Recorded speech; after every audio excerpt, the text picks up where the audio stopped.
So I just logged in and I found a heart made of cherry leaves. And I saw there's some kind of lectern here outside. It's kind of blocking me. So let's see what is that? Oh, the door closed behind me. Attention authors, our very own Detective Mikey has requested your services. Please, at your convenience, write a short story that Detective Mikey can have in the holding cell in his headquarters. Feel free to erase everything written in this book and use it. Sincerely, Detective Mikey. Okay, so I need to write a story.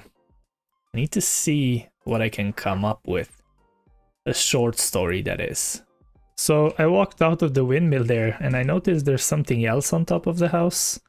Can't really make it out what it is. Could it be another heart? It's another heart made of cherry leaves. I wonder who that is. Like, I don't think that's Mikey. Why would Detective Mikey add hearts? I think it could be Gabs or Blue. Is there anything that could like show me what this is about? Or is this just like a gift? So I was kind of thinking what I could write in this book. And because I can't really come up with really good ideas, I decided that I'm gonna try and use ChatGPT a bit.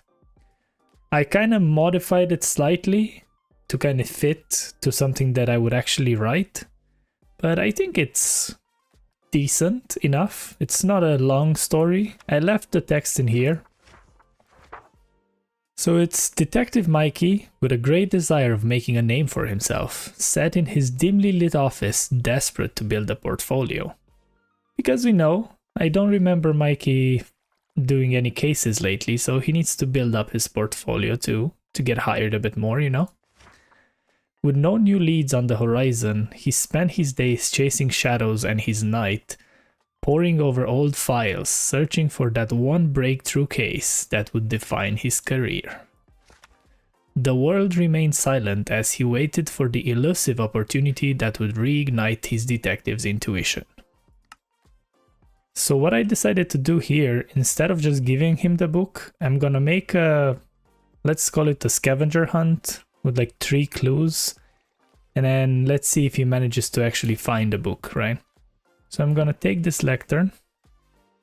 I believe I'm gonna need some signs. I'm gonna take all of them.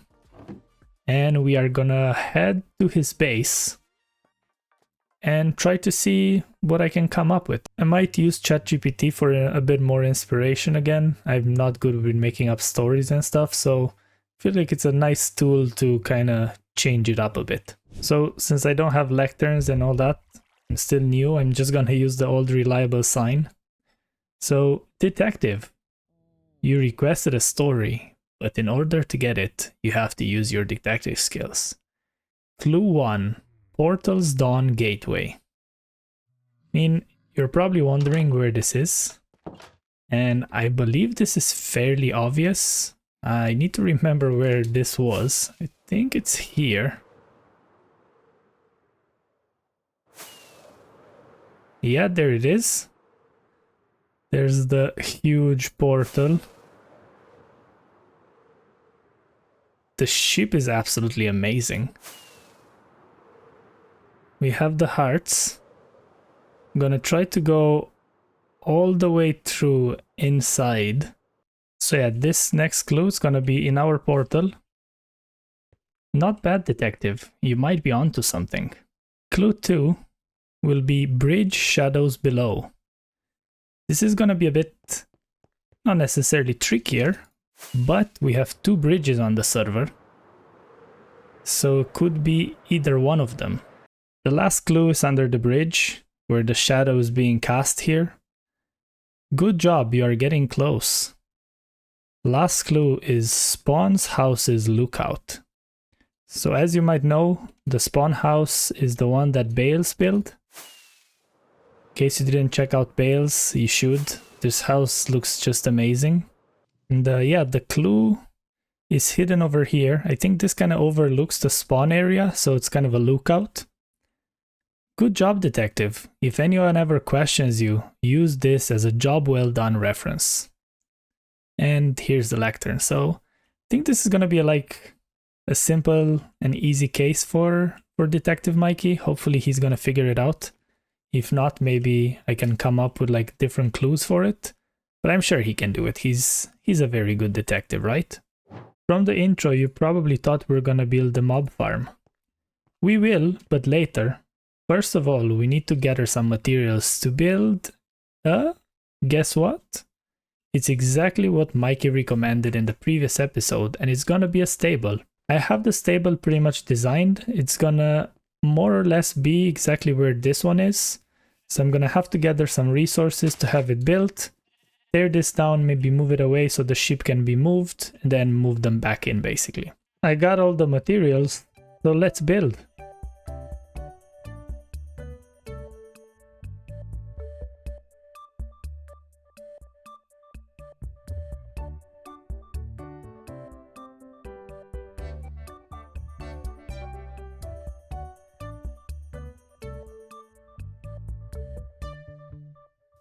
So this is it. It's a small little stable. Some leaves here just to kind of see that it's been a bit overgrown. No one's been taking care of it. I do need to move this cow over. Yeah, so if you didn't know, you can actually use trapdoors and then animals can't actually jump over. So they can jump over from this side, but they won't be able to jump in from the other side. So it's a pretty nice little trick. You can go in, but they can't go out. And you don't have to use the fences like everyone else does. I also continued the path here to the stable. Kind of made it a bit more muddy in between, so it's not like fully rocky, just to kind of see that, you know, you've been working with the animals. It kind of gets a bit muddy around, it gets onto the stones. Maybe I can extend it a bit more here, just to see that, you know, we are going to the sheep and stuff. And I think it looks really, really well. So now that I have the stables done, I need to gather a lot of wood. I need to build a whole storage system underneath the windmill. As you've probably seen in the start time lapse, I built a whole mob farm underneath this.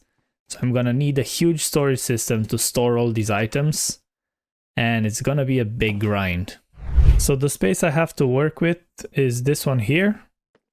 It's not really a square room, so I'm gonna have to figure out what's the best way to place these chests. The farm is basically right underneath, so just below that is the first platform, and it goes pretty much all the way down almost.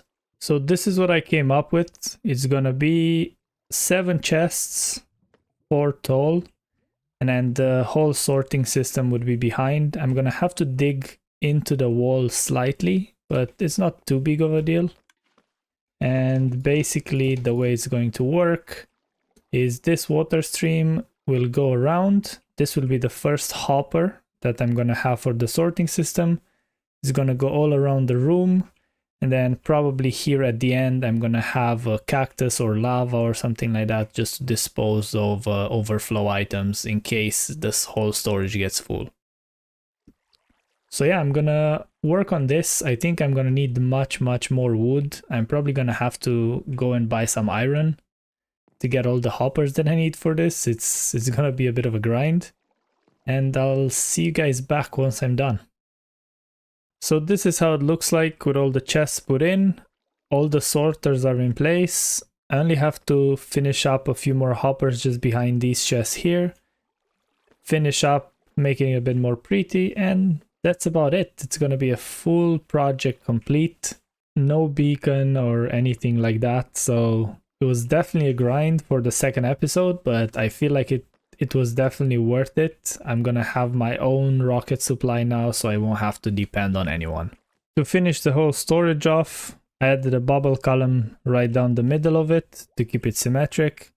And then in this corner over here, I have some powdered snow so I can drop in from above. Basically, you go up here. I do get stuck a bit in the trapdoor, but it's not such a big deal. And then when I want to go back, I just open this door, drop down, no damage, and that's it. I wanted to add some signs here just to kind of know what's in each chest, but because the chests are so close together, I won't be able to put signs. So like that, I know that where the drop is, the first chest starts. So we have gunpowder in the first row, the last one is rotten flesh, Here we have string all the way, some arrows at the last one, bones in all these because I'm definitely gonna need a lot once I'm gonna start using the moss. And then this is just miscellaneous items. So at the moment there's not too many of them. I still have to light up all the caves around the perimeter basically. The farm it's not as productive. But as you can see, like it still made a good bit of string, a good bit of gunpowder. So it's producing slowly. It's just that once I light up the caves, it's gonna be much better. Before I end this episode, I wanted to tell you guys something about that's gonna be starting pretty much from the next episode. And this is gonna be the Eternal Trials. The Eternal Trials consist of an activity that one must complete by the end of their episode. These range from cute little pranks to grueling tasks of excellence. The rules are simple: hit the button to the right to receive a trial, only one Eternal Trial per episode. The trial must be completed by the end of your episode, and then once completed, rename a paper to a new trial. You cannot trade out the trial, and then have fun and follow the rules. So I'm not going to be doing it this episode since this got added pretty much now at the end, but I'm definitely gonna try this in the next episode and, you know, see how it's gonna turn out, interact with a few other members of the server, and actually make it what an SMP is since I've been pretty much playing single player until now. I know this episode was rather short and it doesn't look like too much progress was made, but digging this whole farm took a really long time. So I'm gonna call this an episode here and then we're gonna start something new in the next one. As always, thank you very much for watching. Leave a comment down below with what you think I could build next. Maybe even like, subscribe, and I will see you in the next episode. Bye!